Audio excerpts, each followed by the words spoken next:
Caixa Econômica Federal completa 159 anos de fundação no país. Mais um capítulo na história da implantação das praças de pedágio no trecho sul da BR-101. Polícia Rodoviária Federal divulga números de fiscalização do último fim de semana. Os desdobramentos após o conflito entre Irã e Estados Unidos.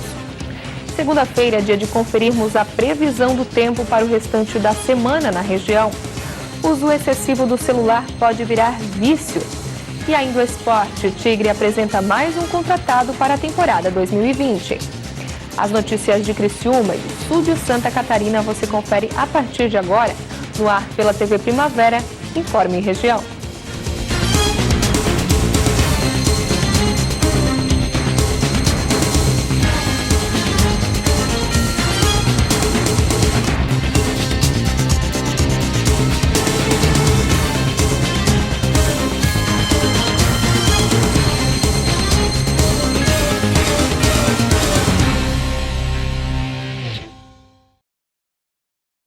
Hoje é segunda-feira, 13 de janeiro de 2020. Para você que acompanha a TV Primavera, uma boa noite. A manhã de hoje foi de comemoração na Caixa Econômica Federal de Criciúma. O banco completa esse ano 159 anos de fundação no país. O Sindicato dos Bancários de Criciúma e região fez uma festa de aniversário da Caixa Econômica Federal na agência localizada na Rua Santa Catarina, no bairro Comerciário. A comemoração foi realizada na manhã desta segunda-feira. Um bolo foi cortado por volta das 10h30 da manhã e distribuído a quem já estava na fila, aguardando o banco abrir. O Banco Público, fundado durante o Império de Dom Pedro II, completa 159 anos. Ela é uma ação articulada em nível nacional, né? A base da Caixa é o país todo e a base do movimento sindical bancário é no país inteiro também. Então o que está acontecendo aqui em Criciúma está acontecendo nos mais variados rincões desse país. O diretor do sindicato lembrou ainda a história da Caixa Econômica Federal, um banco que, segundo ele, foi primordial para a construção social do país. A gente aproveitou uma bela história, né? Uma página feliz da história brasileira, que é a Caixa Econômica Federal, 159 anos de existência, criada em 1861 por Dom Pedro II, quer dizer, uma empresa do Império, é uma empresa que já no primeiro momento serviu para que os escravos eles fizessem poupança para acumular dinheiro suficiente para comprar sua carta de alforria. Olha só que coisa bonita. Depois disso a Caixa foi desenvolvendo, quebrou o BNH, ela assumiu o BNH e se tornou o banco que mais financia a habitação no país. O Minha Casa Minha Vida foi feito pela Caixa Econômica Federal, fez milhões de casas e apartamentos, gerou milhões de empregos. Nós centralizamos o fundo de garantia que até 1990 estava nos bancos privados e era uma desorganização completa, até dinheiro sumia. Hoje é um trabalho de excelência. Além da celebração, outra pauta foi levantada pelo sindicato, a luta para que o banco permaneça público. A Caixa é o único banco que é de todos os brasileiros. Todos os brasileiros, independente de ter conta na Caixa, são clientes nossos.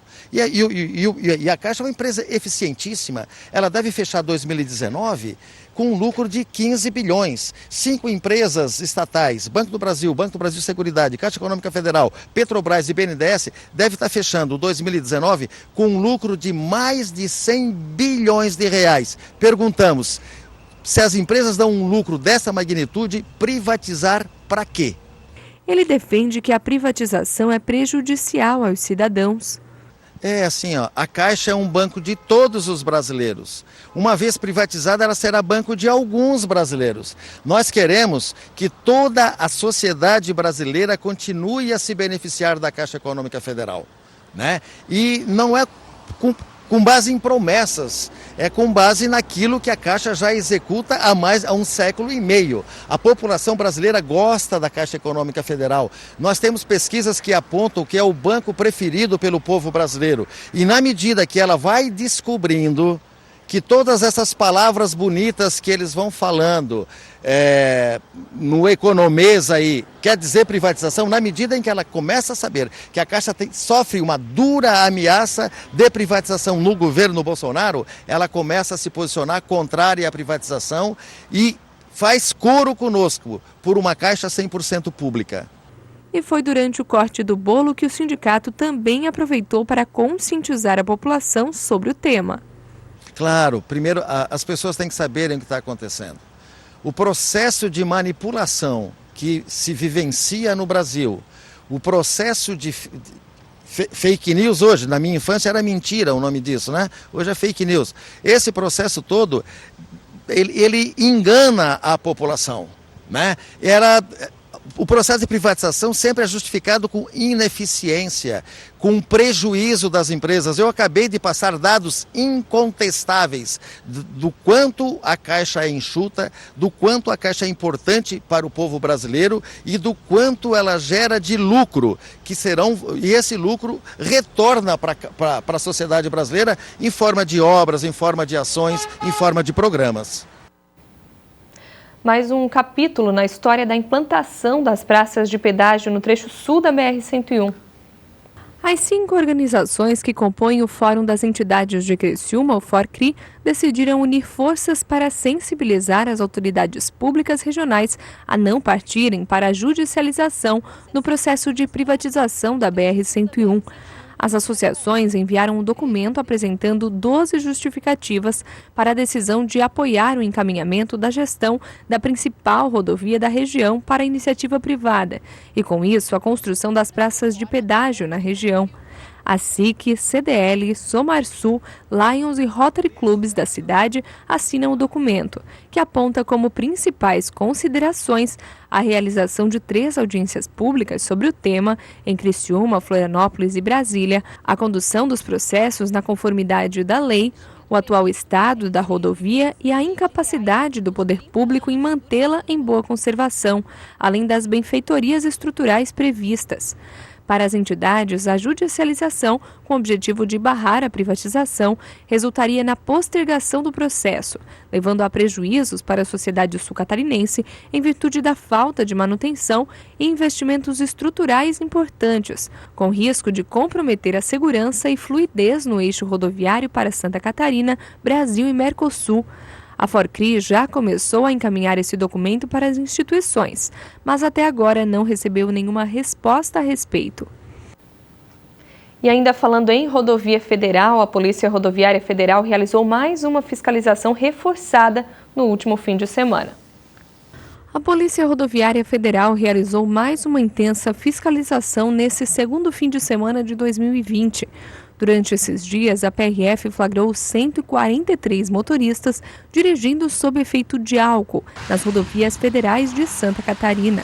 Além disso, outros 205 ocupantes de veículos foram flagrados sem cinto de segurança e 90 motoristas foram multados por realizarem ultrapassagem em local proibido.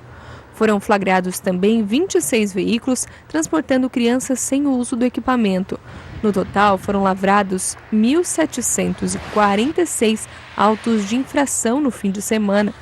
Um dos temas da Operação Rodovida deste final de semana foi a fiscalização de motocicletas, sendo que foram fiscalizadas 621 motos. Segundo a PRF, a moto é um veículo que deixa o motociclista vulnerável, por isso todo cuidado é fundamental. As relações entre o Irã e os Estados Unidos lembram uma gangorra, uma hora em cima, outra embaixo. E a maior preocupação no momento é se os últimos acontecimentos não vão ganhar maiores dimensões. A reportagem que a gente acompanha agora é de Kleber Werneck. A tensão mundial aumentou desde a madrugada do dia 3 de janeiro, quando o ataque de um drone comandado pelos Estados Unidos provocou a morte do general iraniano Qassem Soleimani. O Irã prometeu vingança. Os Estados Unidos não podem alegar legítima defesa preventiva ou antecipada porque a Carta da ONU proíbe. Melhor dizendo, o artigo 2º, parágrafo 4º da Carta da ONU proíbe o uso da força, proíbe o ataque armado, com a exceção da legítima defesa. Essa legítima defesa, ela não pode ser preventiva e nem antecipada. Mas, de acordo com o direito internacional, nem o Irã pode alegar uma legítima defesa. Porque a legítima defesa, ela pressupõe alguns requisitos. São exigidos alguns requisitos. Quais? A necessidade, o imediatismo e a proporcionalidade. Então, a ação, o ataque do Irã teria que ser imediato. não poderia esperar uma semana. Até 1979, norte-americanos e iranianos estavam do mesmo lado. Mas naquele ano, a Revolução Islâmica derrubou a monarquia e o regime dos ayatolás assumiu o comando do país. A última instância dentro da religião dos xiitas, né, a autoridade máxima religiosa é a figura do ayatolá. O atual, Ayatollah Ali Khamenei, assume em 89, quando morre o Khomeini, e ele é o segundo líder supremo que o Irã tem. Para marcar em definitivo o fim da aliança, revolucionários invadiram a embaixada dos Estados Unidos e mantiveram 52 americanos reféns durante mais de um ano. Mais recentemente, o que nós temos, né, é uma maior influência do Irã na região, influência do Irã na Síria, influência do Irã no Iêmen, influência do Irã no Líbano, para citar essas três mais conhecidas, além de milícias no Iraque, patrocinadas pelo governo iraniano. O primeiro reflexo foi a disparada do preço do petróleo em todo o mundo. Uma história que Ali Abu conhece de perto. A produção do Hit Notícias conseguiu contato com o tradutor, que nasceu e vive até hoje no Irã. Além da língua local e do português, ele domina outros 13 idiomas. Ninguém gosta de guerra, eu acho, no mundo. Ninguém. Não queremos, o povo, especialmente no povo do Irã, não quer guerra. Na região inteira também.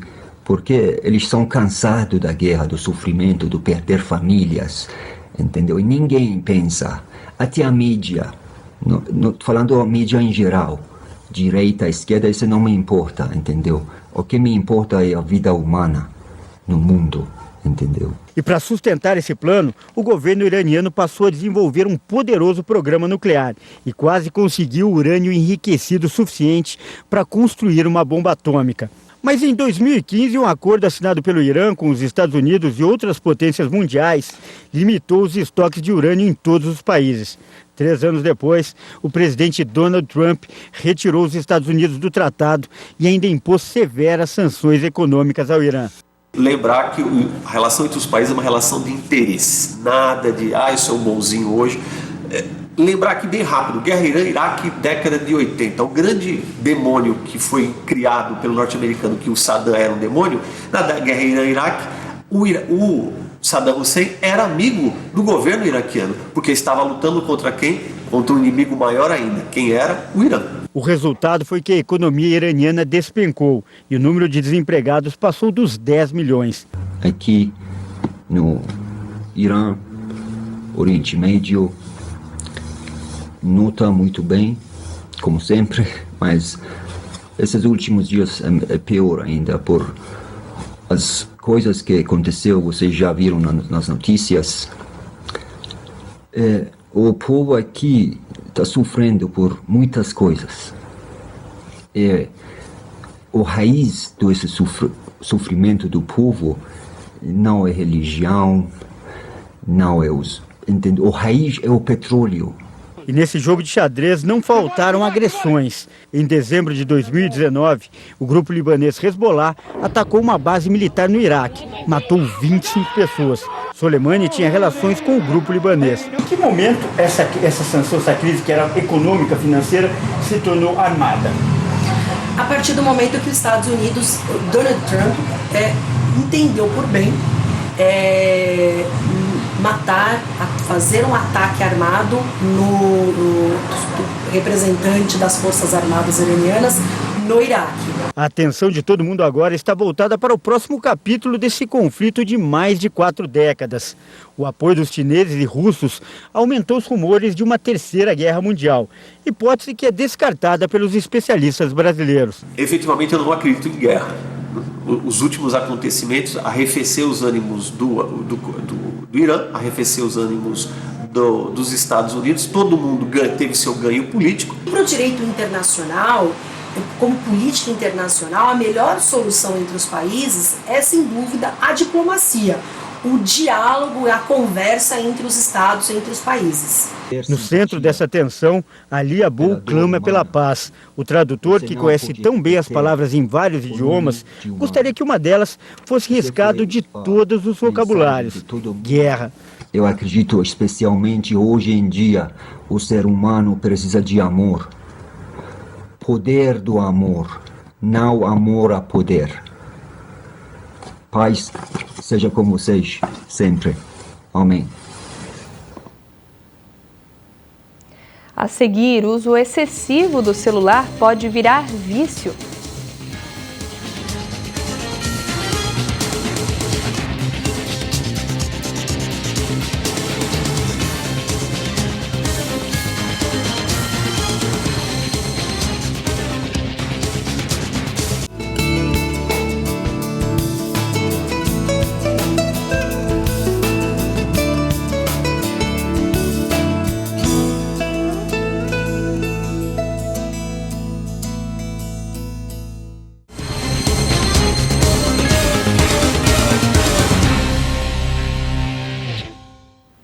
A segunda-feira foi de tempo bom e temperatura amena em toda a região. Confira agora a previsão do tempo para o restante da semana no sul catarinense. A terça-feira, dia 14, deve amanhecer com sol com algumas nuvens e segue assim durante todo o dia. A temperatura é um pouco mais quente do que o início da semana. Os termômetros devem marcar temperatura mínima de 20 graus e máxima de 35. Na quarta-feira, dia 15, a temperatura cai um pouco. O dia será de sol e com chance de chuva no fim da tarde e à noite. A temperatura mínima será de 21 graus e a máxima de 28. Na quinta-feira, dia 16, o sol não deve aparecer. O dia será marcado por chuva em Criciúma e região. Os termômetros devem marcar mínima de 19 graus e máxima de 28 graus. E na sexta-feira, dia 17, o sol volta a aparecer com algumas nuvens. A temperatura segue agradável com previsão de mínima de 20 graus e máxima de 22 graus. Hoje em dia, o celular se tornou indispensável na vida de todos nós. E essa tecnologia desenvolveu em muita gente a nomofobia, que é o vício em smartphones e o medo de ficar sem celular. A gente faz quase tudo com o smartphone. Manda mensagem, acessa redes sociais, paga contas. Não dá para negar que estamos cada vez mais ligados ao aparelho. Tanto que o uso tem se tornado um vício, que tem até nome: nomofobia, que é o medo de ficar sem celular, seja pela ausência de sinal, pelo término do pacote de dados ou a carga da bateria.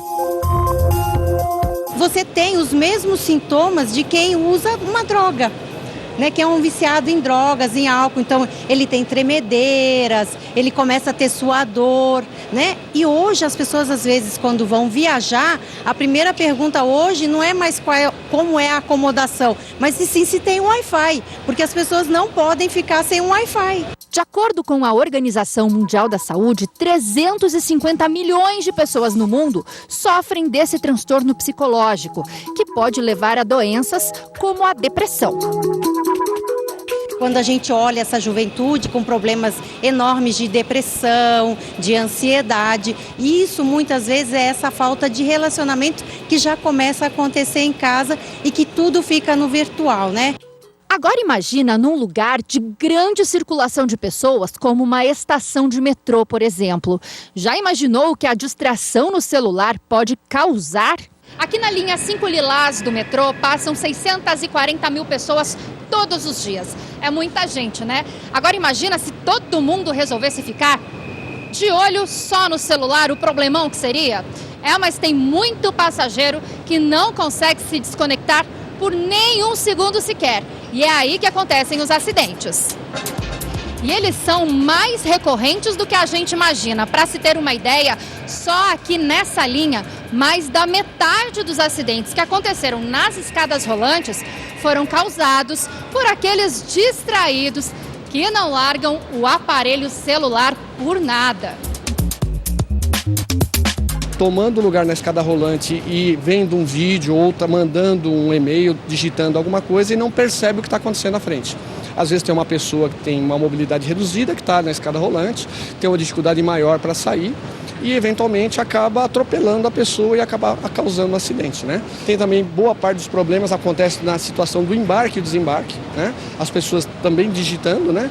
Um bate no outro e invariavelmente o que acontece é que o celular vai lá para baixo. Você estava vendo para onde você estava indo? Não, estava olhando para o celular. Estava muito distraída? Muito. Você costuma usar muito o celular quando você está embarcando, desembarcando do trem, na escada rolante? Sempre que possível eu tô com o celular na mão. Já caiu algum tombo, já esbarrou em alguém por estar distraído no celular? Sempre quando eu tô com o celular, eu esbarro com alguém. Você costuma usar bastante o celular quando você usa o trem, o metrô? Não, normalmente quando eu tô andando não, mas quando eu tô parada, porque eu sei que atrapalha muito os outros. A operadora responsável pela linha 5 Lilás do metrô está realizando uma campanha com foco na prevenção de acidentes, orientando os passageiros nas escadas rolantes e na entrada e saída dos trens. Adesivos espalhados pela estação e avisos sonoros trazem mensagens para incentivar a mudança de hábito dos usuários. Qual que é a orientação para os passageiros, nessa campanha que vocês estão fazendo aqui? É utilizar o celular de maneira racional, ou seja, se você está caminhando, não usa o celular, né? Espera você chegar numa plataforma, onde você vai aguardar o próximo trem, está acomodado? Aí você vai lá e usa. Embarcou no trem, se acomodou, sentou, está em pé, está segurando, aí você usa o celular. Mas não na situação do caminhar, porque isso pode causar realmente um acidente. E mesmo em um mundo cada dia mais conectado, seja no metrô, em casa ou no trabalho, os especialistas continuam a indicar uma ação simples: desconectar do celular e viver o menos possível no mundo digital. Hoje as pessoas estão muito mais nessa relação virtual e que, na verdade, a gente tem que lembrar que nós somos seres humanos e que, como seres humanos, nós somos seres relacionais e que a gente precisa do contato, a gente precisa dessa coisa do olhar, do toque e que é muito importante e que isso já vem começando a fazer falta. A gente precisa ganhar consciência sobre isso. Lembrar que ele é importante, mas há momentos que é necessário que desligue. E daí a gente tem que fazer isso com muita consciência mesmo e decidir fazer isso.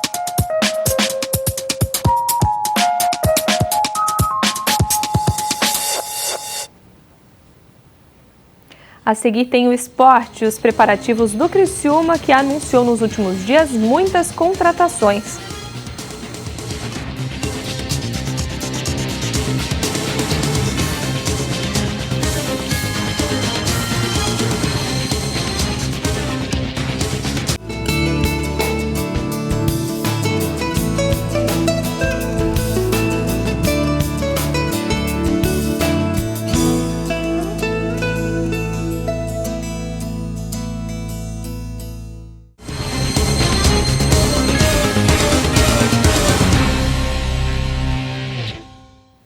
E agora a gente fala de esporte. O Criciúma continua treinando e agora com reforços. Faltando pouco mais de uma semana para o campeonato estadual, o Tigre segue com novidades.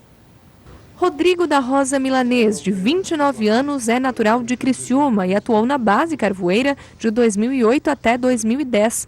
Em 2011 se profissionalizou no clube.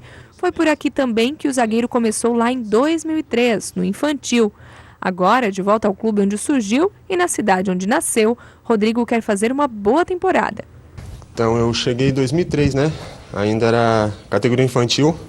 Fui subindo ano a ano, até a profissional. Aí, acho que eu passei 7 anos na base. Depois tive, acho que mais uns de 2009 a 2012 no profissional. Acho que eu fiz perto de 70 jogos profissionalmente aqui.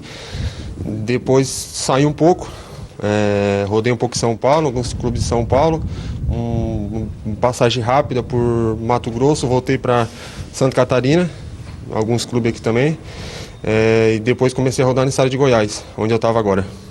De volta depois de tantos anos, ele diz que muita coisa mudou.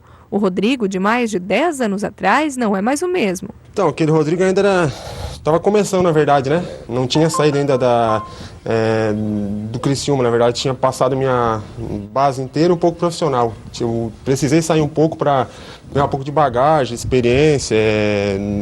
Na verdade, tudo muda, né? Quando você sai, na verdade, como eu sou da cidade também, muito tempo aqui, às vezes, atrapalhava um pouco, né? Por estar já tanto tempo. Aí com essa saída eu passei por alguns clubes bons, outros médios, então acredito que fez bastante bem para mim. E não foi só ele que mudou. Aqui no clube muita coisa está diferente, né, Rodrigo? O Criciúma mudou, eu saí em 2012 e ainda eles estavam, acho que, planejando construir o CT, né? Aqui praticamente tinha só os campos. E não tinha nada aqui, agora realmente mudou totalmente, né? Tudo central, tudo se envolve no CT, né? Aqui, costumo falar que aqui, até para os outros lugares que eu passei, que aqui é um time grande, que tem estrutura de time grande, torcida de time grande, cidade apoia, todo mundo apoia, então aqui é um clube que está bastante estruturado. Infelizmente está nessa situação de Série C, que eu acho que não merecia, né? Mas tem todas as condições de voltar a fazer bom trabalho, de voltar onde eu acho que é merecido, no mínimo uma Série B. E é esse espaço no campeonato que o Rodrigo quer buscar também. Para ele, a Série C não é lugar do Criciúma. Não, vamos que vamos, né? Lembrou bem, acho que no último acesso aqui da Série C para a Série B, 2010, eu tava, né? Tava acabando de subir, eu tava, mas acho que a responsabilidade é igual para todos, né? Tipo, o clube grande a gente tem que entrar para buscar o acesso, né? Não tem como o Criciúma ficar mais 1 ano, 2 anos, 3 anos na Série C. Tem que entrar para buscar logo no primeiro ano voltar, né? Em 2019, o zagueiro fez 31 jogos atuando pelo Iporá e o Rio Verde, os 2 clubes de Goiás. Para essa temporada, ele vem cheio de expectativa. Com certeza, eu acho que primeiramente o objetivo é o melhor para o clube, né? Se eu estiver bem fisicamente, tecnicamente, e o treinador apostar em mim para jogar, eu vou estar pronto. Mas o meu objetivo primeiramente é fazer um bom trabalho. Como eu fiz nos últimos clubes, nos últimos anos que eu tive, né? E consequentemente bom para o Criciúma. Conseguir o mais longe possível no Catarinense. Se Deus quiser conseguir um título, né? Como o Márcio falou aqui, tem um tempo que não é conquistado. Um clube como o Criciúma, a torcida como tem, a cidade apaixonada, não pode ficar tantos anos assim sem conquistar um título, né? Então, e após isso aí também tem a Série C, né? Se Deus quiser a gente trabalhar forte também para conseguir o acesso. O Informe Região vai ficando por aqui. Uma boa noite para você e a gente se vê novamente amanhã, se Deus quiser. Até lá!